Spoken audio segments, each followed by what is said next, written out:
to study the amendments of the government. The MTV-MBC media network is among the parties who filed petitions with the Supreme, and it was filed to secure the rights of media freedom and freedom of speech. Prime Minister Mahinda Rajapaksa has noted the powers of the Prime Minister will not be limited via the proposed 20th Amendment to the Constitution, and in the government stand by a single stance on the 20th Amendment. Prime Minister Mahinda Rajapaksa met with heads of electronic and print media this morning. Several guests, including Ministers Keheliya Rambukwalla, Wimal Weerawansa, Udaya Gammanpila and Douglas Devananda, were also present. Responding to questions on the 20th Amendment to the Constitution, the Prime Minister said different perspectives would come together and eventually one view would be presented to Parliament. Minister Wimal Weerawansa, speaking at the event, noted the recommendations agreed to by the Prime Minister in the report of the committee appointed to study the proposed 20th Amendment to the Constitution will be subject to amendments at the committee stage discussions. It was emphasized that there was no issue with regard to a two-thirds majority in Parliament to pass the 20th Amendment. Prime Minister Mahinda Rajapaksa confirmed today that there is no discussion at this point on the Millennium Challenge Corporation or MCC agreement. A question regarding the meeting with the Indian Prime Minister was also raised.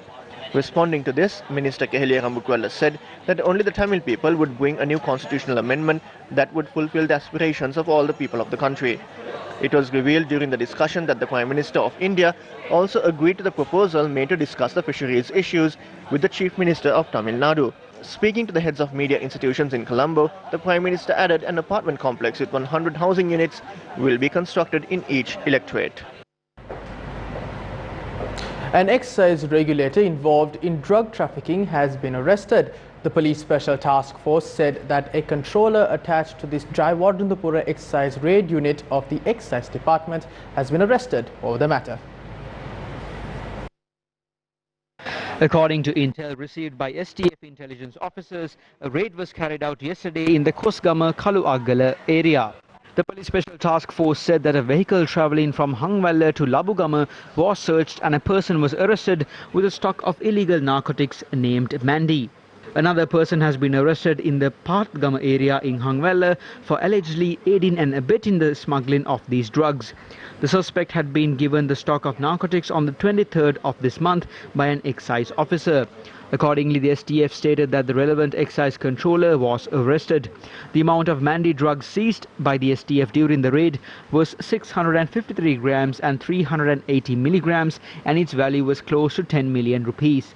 The STF said that the arrested suspects were handed over to the Police Narcotics Bureau for further interrogation. Lanka, the owner of a 5-story house in Buvelikada, Kandy, has been arrested. Police said he was arrested after being summoned to police this morning. Lanka is to be brought before court today. An infant and her parents died when a 5-story house on Sangamita Road in Buvelikada, Kandy sank recently. Now, in one of your headline-making stories, the Cabinet has made several proposals to ban cattle slaughter in the country. The proposals are to take necessary steps to amend the rules and regulations immediately to import meat for people who consume beef and to implement a program for cattle which cannot be used effectively in agriculture. Meanwhile, the Cabinet decisions this time are as follows: providing local manufacturers of school uniforms for 2021 and providing uniform fabric in lieu of gift vouchers, cancellation of the proposed light rail transit system project to be implemented with the assistance of the Japan International Cooperation Agency, construction of North Central Main Canal and Northwestern Main Canal under the Mahaveli Water Security Investment Program, establishment of a special unit under the Ministry of Justice. Now moving on.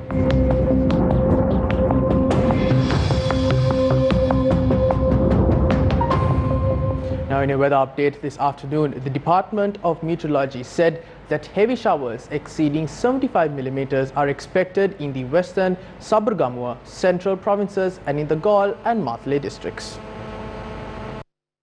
According to the Met Department, showers or thunder showers will occur at several places in the Uva, Patiklo and Ampara districts after 2 p.m. The meteorological department also states that strong winds of up to 40 to 50 kilometers per hour are expected in the north, north central and northwestern provinces as well as in the Hambantota district. Opposition leader Sajid Premadasa says that a permanent solution should be given to the wild elephant issues. He made these remarks during an inspection tour at the Doradeka Ratna Meditation Centre in Hinguragoda, Paluava in Polonnaruwa.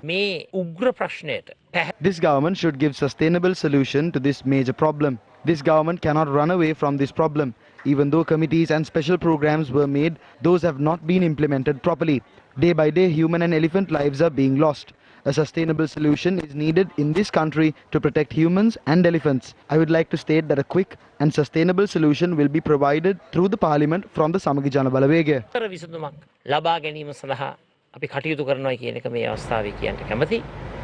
Several trade unions protested against the reduction of the maternity leave of newly recruited trainee development officers to 42 days. Several trade unions, including the Joint Development Officer Centre, Joint Unemployment Graduates Association and Labour Struggle Centre, gathered opposite the Ministry of Public Administration and staged the protest. Maternity leave of newly recruited trainee development officers has reduced by 42 days. Within the past few days, we have informed the President, Prime Minister, Ministry Secretaries and the relevant Minister regarding this. We lodged a complaint in the Human Rights Council.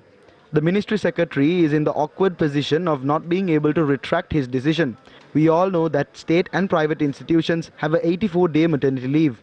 It is given because it is a right of mothers in this country. It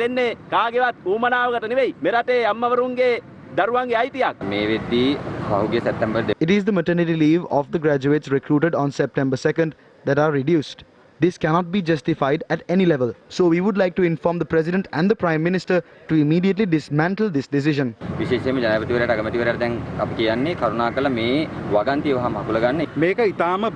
an inhumane act. We would like to clarify that this cannot be justified at any reason. When we visit hospitals, every time they have notices saying milk must be given for 6 months. It is the recommendation of the doctors that milk must be given to babies for 6 months. But the government is saying that these officers must come back to work after 1 month and 2 weeks, that is 6 weeks. We have raised our voice against this and have lodged complaints for weeks. We went to the Human Rights Council. They have not taken proper measures regarding this. The rights of infants to have food is violated. We would like to know what type of milk these officers had growing up.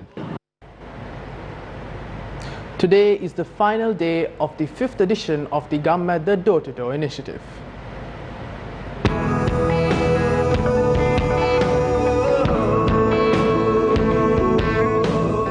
For the 5th consecutive year, our Gamma the teams, together with the University of Peradeniya, travelled across several villages to lend an ear to the plight of those in rural Sri Lanka. Our teams are covering Colombo, Gampaha and the Nuwara districts. Our team in the Nuwara district will be touring the Shantapura, Top Pass, Kalapura and Bamarakala areas. Our team reported that many issues are faced by the villagers engaged in agriculture due to lack of water in the area. The team covering the Gampaha district are visiting the Munnakurea Gurupara area in Negombo. The residents here have been living in this area for over 60 years. However, no proper land deeds have been issued to these residents. Two teams in the Gamma the Door-to-Door initiative in Colombo district visited Boralla, Vallampitiya, Thembatogala and Panchikawatha this morning. According to our teams, many people of the capital are facing problems due to flooding.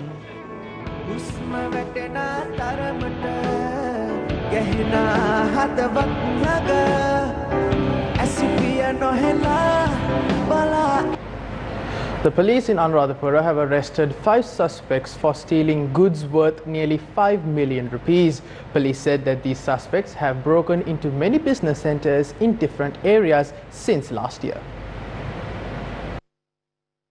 3 suspects were arrested with 12 grams of heroin on the 21st of this month, and after interrogation, it has been revealed that the suspects were involved in a number of thefts. During the interrogation of the suspects, who are residents of Gampaha, Valimada and the Madiragiri area, 2 more suspects were arrested in Putlam and Galimbindanweva along with the 3 suspects. The police also found stolen juki machines, handlooms, textiles, clothes, 100 cans of lubricants, perfumes and other items worth nearly 500,000 rupees. In addition to this, a lorry and a 3-wheeler which was used to transport the goods was seized by the police. A shop owner has been arrested in Nabada town in Kalutara for selling cannabis targeting the school in the area. It has been revealed that the suspect had been selling cannabis to school children for a long period of time.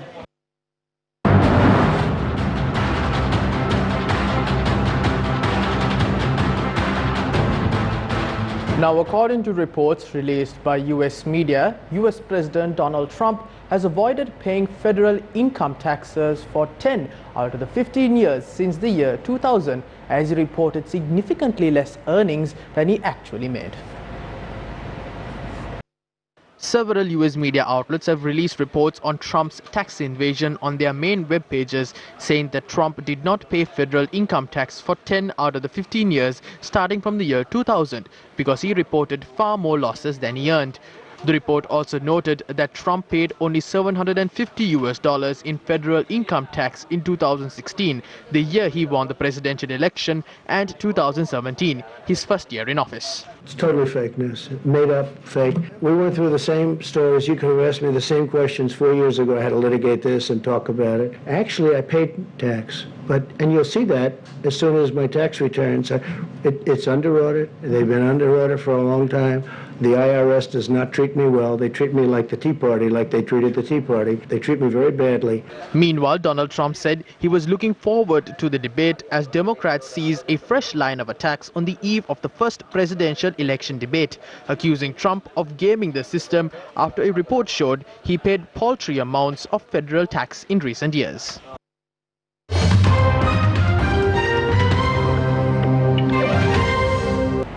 Well, that is a wrap of lunchtime news here on TV1. For more news, log on to our award-winning website, www.newsfirst.lk. For the Newsfirst team, I'm David Paldano. Take care.